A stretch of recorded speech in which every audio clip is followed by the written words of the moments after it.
This is it. That's all This you is got. everything. Yeah. I need a new job. So Wow. yeah, we push a lot of freight through here. We handle a couple of Calgary stores, Airdrie, Okotoks, and then all the surrounding area. We deal with Fix Auto, so Okay. through the Davis Group, we supply all their body shops.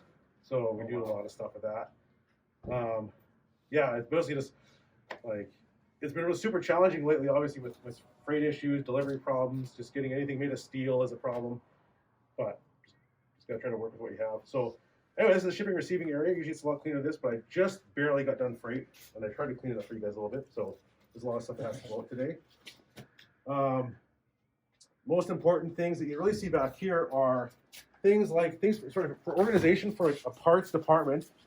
Return shelves, having shelves where you put returns on that are organized in some way. So Toyota, the way Toyota does things is we have to wait 90 days to be able to return items. So anything that's like over 90 days old on my first shelf and top shelf, depending on the size, and then it kind of goes by age to the bottom. And then anything oversized, obviously, you just kind of put them around in here.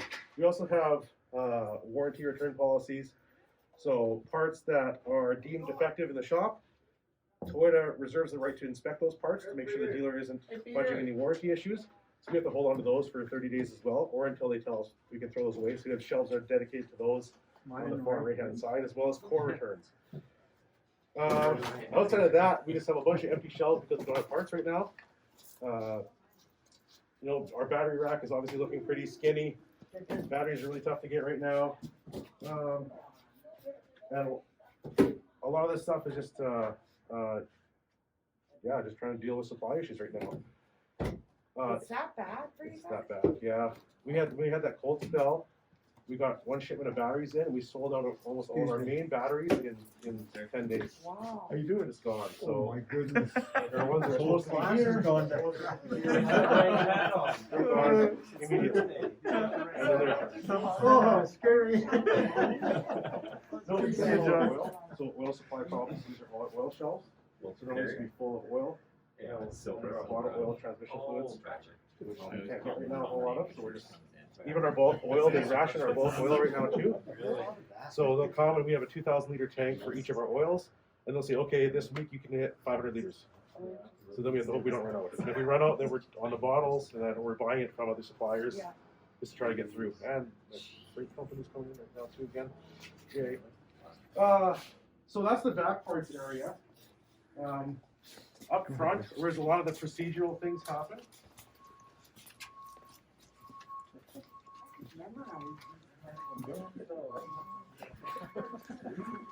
So a lot of import stores, Toyota particularly, we don't stock the whole time. We just stock factory items. Oil filters, air filters, axle seals, anything that's moving really fast, any kind of suspension parts. So we try to. This is probably 80% of our stock right here is located on these shelves. That's all we deal with most of the time. Anything else, according to Toyota, should be you're ordering overnight, which that kind of changed when the Vancouver floods happened because our warehouse is in Vancouver. So things kind of been delayed. We're lucky to get things in a week now. Other than that, you pre-pick bins. So when a work order prints off from the advisors, prints off here, we load them.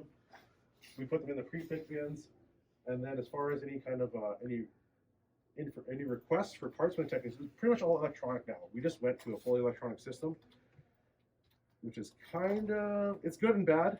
It's good in the sense that you see things immediately on your computer system. Bad in the sense it's not a whole lot of follow-up in some cases. So I'm trying to get people to still use visual aids. So over here, we'll still have an order request area. So any kind of order requests going over here, just paper copies. We then just double check with the computer system, and then we'll put them on our board here for the orders. So that way they're always kind of in our face. So a lot of times it's really easy to do something on a computer and you forget about it. And unless somebody's asking, you never check it again. But when you have these up here, you can pull it out. Oh, the date is the 24th. Sometimes I'll pull something like this and it's like, oh, it's from November. Like, what happened with that one? Is it still in order, or is it we do it and it's get garbage? So kind of like your back order report? It's basically a back order report, yeah. Just but it's something you can look at every single day. Right there, it's always in your face, always kind of. There's a lot of places I've been to. I consult with a few different dealerships that have no system of telling like their service department when parts arrive, which blew my mind. I didn't even believe that happened. So what would happen, and this has happened to Medicine Hat Toyota, they had the part would come in, they would receive it, and they put it on the shelf, and that's it. They wouldn't tell anybody about it. They didn't really have a way of. So you don't like have a work order? They didn't really have anything. Yeah, it was crazy. So I had to implement the system out there where they're actually tracking and following up on things. This is really old school, but it's very effective. I like having redundancies and doing things 2 or 3 times to make sure. Once something is, we deem it as parts have arrived for that work order, it then goes into the extra slot right back here, right behind you, where somebody else, an independent person, will check that to make sure that we ordered the right parts and make sure all the parts are actually here. So that way, a customer is never getting called. They show up, we rip the vehicle apart, and then, oh, we forgot one part, or we ordered the wrong part, we ordered the wrong side. We try to cut down on that a lot by doing just like triple redundancy on that kind of thing. So, yeah, that's basically our parts department. Watch out. It's the only thing in the dealership that really isn't changing in the renovation. Unfortunately, we have some new ceiling and new floor, and it puts a new paint on the walls, but like most parts departments, Well, it's actually, kind do you of want me to forgotten block about, you left out? alone. No one really knows what we do back here except for other parts people. So that's kind of the way that works. So this is your back shop counter. This is the back shop counter right Sorry, here. no, that's my bad. Yep. Come on. And so your mechanics will come through. They come through the door here. So Okay. what they used to do before electronic systems, they would come through the door and they would just talk to us, hey, this work order, I need this, we make a price quote. Now everything is just computerized. They send it through. There's a computer system that tries to replicate the job of a parts person by, oh, you picked this operations code, we're going to locate these parts to you. It works like 20% of the time.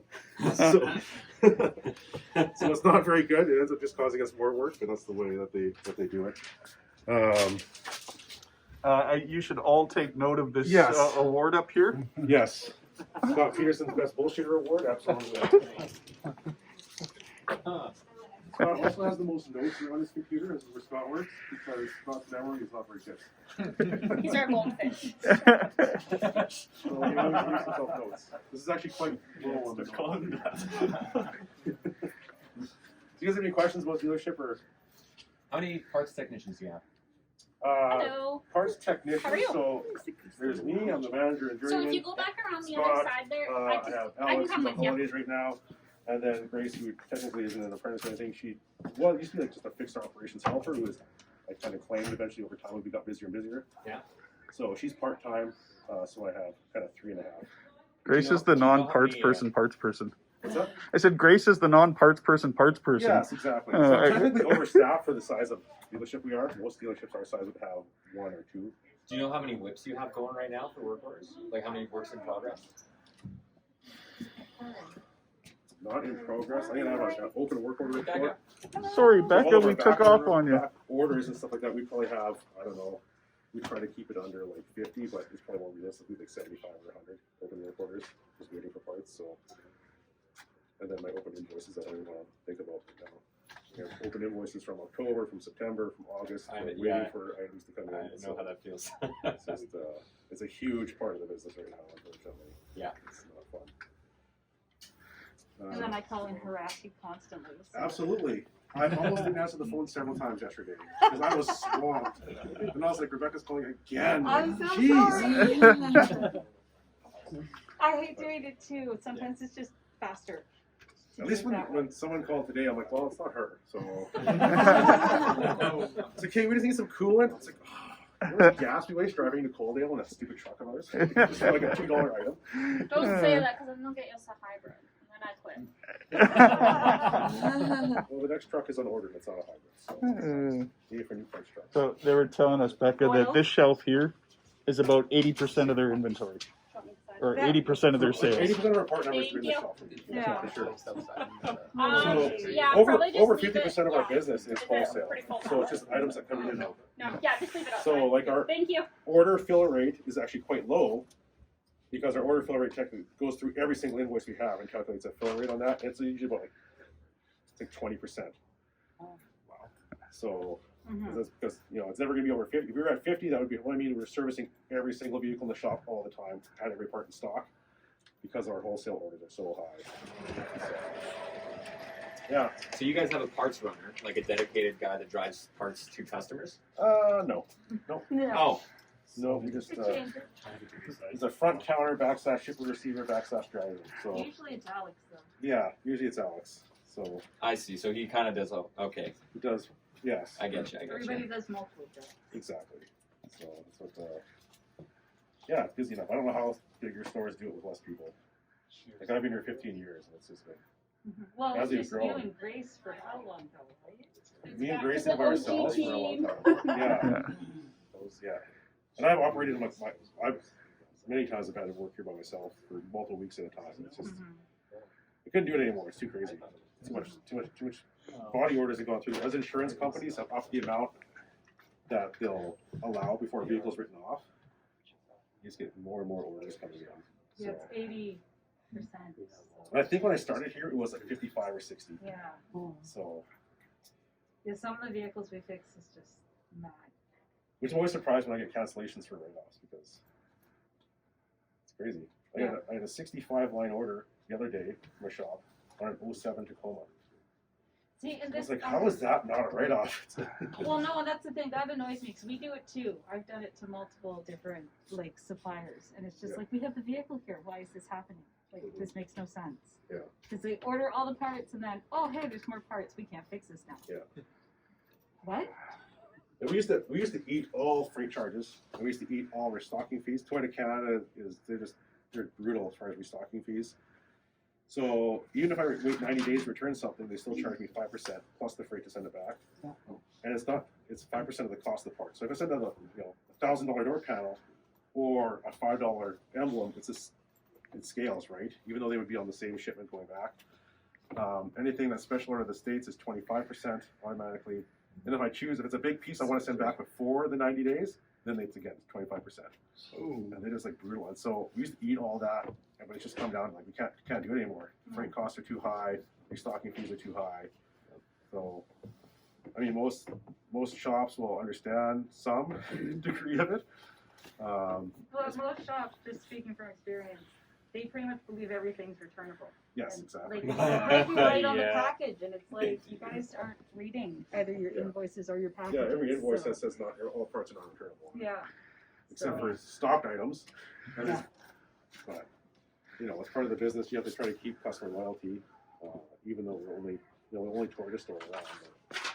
But Do you guys have a minimum dollar amount for our return? Yeah, also anything under $25 is not returnable. So they won't even take it. So I get people that bring things back sometimes, clips and stuff like that. If I'm not going to use them, I will return them just to maintain a relationship. If they're a good customer, Yeah, yeah. I just toss them in the garbage. Yeah. Or I'll throw them in like a bulk bin in the shop kind of thing. So depends on what it is. Yeah. So what kind of products do you keep in your drawers? I So know, this is- I've been wanting So to. okay, so everything in here is good. Oil filters, cabin air filters, brake pads, all brake hardware, so shim kits and the fitting kits, the brake pins, block heaters take up about 5 shelves of these, seals, light bulbs, wheel nuts. So just like all our spark plugs and wheel nuts here, gas line, our driveline gaskets. Questionable.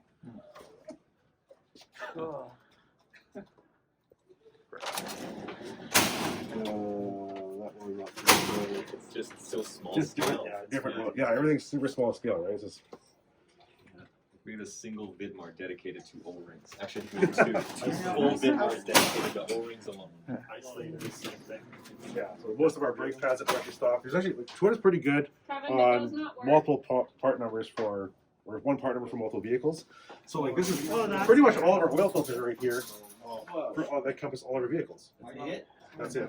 That's pretty much every Toyota. Is that for a lot of different parts, like spark plugs and everything? Is Yep. there a lot of shared interchanges? Absolutely. Isn't that Yeah. interesting? You Yeah. share stuff with No Lexus kidding. too, do you not? So yes, well, anything like driveline is gonna be shared with Lexus. Body parts are gonna be very different. Yeah. But yeah, engine stuff, anything driveline like that's gonna be all shared. Like our cabin air filters, we have like 2 mostly cabin air filter numbers that encompass all our vehicles. So we have to have 2 numbers in stock, which is really handy. We stock a whole bunch of them. Except for like right now, like our most common oil filter, there's 20,000 on back order with Toyota.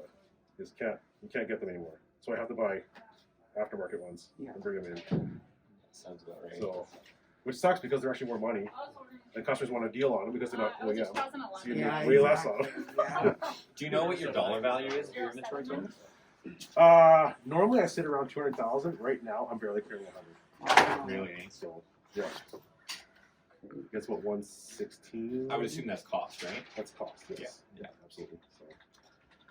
So, yeah, it depends. So we have like multiple. Just so selling for Alberta is kind of interesting. Alberta, a lot of dealerships in Alberta use what's called price escalation. So Toyota will have their MSRP, their suggested pricing, but due to anti-competition laws, they can't actually make you stick to that at all. So Toyota actually got sued about 20 years ago for anti-competition, in that they were pricing all vehicles the same, as in with all their dealers. All their dealers were in collusion with each other, where they wouldn't budge off pricing. So Toyota got sued for that. They lost. And so when I started here, we had to take all these anti-competition seminars that said, it's just the suggested price. You can sell it for any price you want. And not only goes for vehicles, it goes for any kind of part too. So a lot of Toyota dealers and dealers within our ownership group are like, okay, well, I can take a $2 light bulb and I can sell it for $5. And so that's how we try to maintain like a higher gross percentage here. So it's called price escalation. And it's just done by a price matrix that's set up on our computer system. And it's all based on value of the part. So a cost of something like below $1, like a gasket, it'll mark it up 400% above what Toyota says it should be. And then it scales down as the price goes up. And then anything over like $200 is just kind of regular MSRP. Can I get first? So sometimes we get phone calls from people like, oh, I called this dealership in Calgary and they have a different retail price than you do. So yeah, it's anybody can charge anything they want. That's right. For it. And that's just part of how the business works and part of the law of how it works too. So yeah, it's an interesting part. It's something that's really important as far as when you're kitting parts together. Like if you're doing a strut, do any kind of nuts that go with it, any kind of gaskets that go in for a kit, because those are when you're escalating parts, you're always going to escalate the smaller dollar items more. And so any small parts you can include in a sale, you're making more gross on. Yeah. And that's going to help your bottom line overall. Yeah. Like I actually have the highest If you just grossing walk percentage it, of I know anybody in walk our dealership group of 13 dealerships. And then in our performance group, which includes like John, did Ontario you and need BC something? and stuff like that too. So it actually works out pretty good for us. We get our butt kicked in wholesale because apparently we're too nice to our wholesale customers, but I think we gross like under 20% of wholesale. We're a lot, even Calgary stores are grossing closer to 30. Oh. Like, they don't give much of a discount at all. It's crazy. Yeah. I just. Which we didn't even know that until like we started looking at some of our group numbers. I'm like, oh, Because Stop being so we nice. aftermarket. All right. We've taken up almost 20 minutes of their time here, and we're starting to affect some business. Is there any last questions No, I gotta before we go, move on to the next place? What's your favorite part of your department? my favorite part of my department. This guy right Let here. me call you That's the back. right answer. I like it. Well, I like when things like I'm more about efficiency. I'm all about efficiency. I have a crazy number for remembering part numbers and stuff like that. But when things are flowing properly and everything's kind of clean, which is not right now. So today, like this kind of stuff just bothers the crap out of me like how our department is. But when things move well and as they should, then a parts department works really smooth. I hate having a reason where there's a holdup on our end.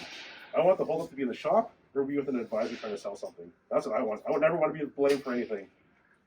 So like that's what I try to like instill in my guys all the time. It's like, yeah, quotes come out, I want them done right away. Like I hate mistakes. That's the biggest thing. Mistakes just cost money. I'd rather be slower at the same time and not make a mistake than be. Technicians they just stand there. They'll stand there, look over your shoulder the whole time, right? You gotta ignore them. Yeah. Just ignore them completely. Pretend they don't exist. They get used to it after a while.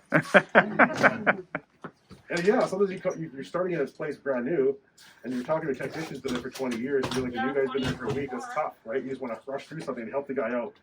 But it doesn't work, it's just going to cause mistakes. So that's just going to cost you money. That just affects, everything's about customer service in the end, right? So the more efficient you are overall as an entire team, and that includes everybody, the better your customer's getting service, which means that you're going to have a better day because you're not going to have problems. And if you get bonused on any kind of sales, great, perfect, your paycheck's higher. Can I get Kelly, please?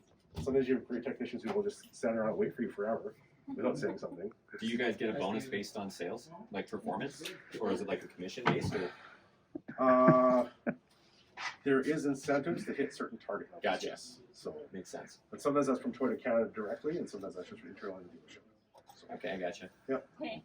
How much longer is your construction supposed to go on for? about another 6 to 8 months. And, So it's supposed to take about 10 months to a year total. yeah, that's, They seem to be moving along at a good pace. mhm. So they only started in December, and so they're actually planning to have the phase 1 of the operation done by mid-March, I'm thinking. Nice. So they've done a little bit ahead of time, which would be great. Well, that's good. Yeah. So this is the dealership and renovation. We're in chaos. 731. Come back next year at this time, then it'll be much better. Well, thank you very much for filling in Yeah. for Scott. We sure appreciate it. And But yeah, the old one. hopefully we can come through here with a group next year. Absolutely. And Scott can lead it. Yep. I know.